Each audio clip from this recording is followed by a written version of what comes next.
So guys, for the first step, you're going to head over to search and type in CMD. Then you want to run it as administrator. And then click on yes. And then once you run this, we're going to type in ipconfig space / flush DNS. Click on enter. And now we're going to type in ipconfig space / release. Click on enter again. And now we're going to type in ipconfig space / renew. Click on enter again. And now we're going to type in sfc space / scan now. And I click on enter again. Then you want to run this scan. We can run it in the background as you complete the next steps in the video. So you just want to minimize this. And now for the next step, you're going to head over to search again and type in services. Click on it. And then once you run this, you're going to look for background intelligent transfer service. Double click on it.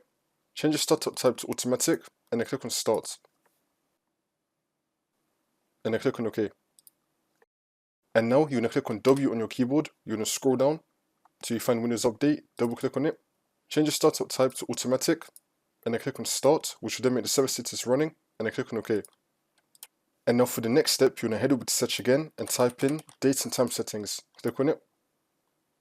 And now once you run this, make sure that your time zone is correct. You have set time automatically turned on.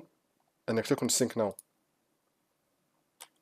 And now for the last step, you're going to head over to search again and type in troubleshoot settings. Click on it. And then once you run this, you're going to click on other troubleshooters.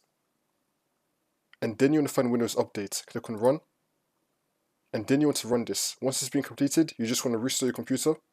And then the problem should be fixed.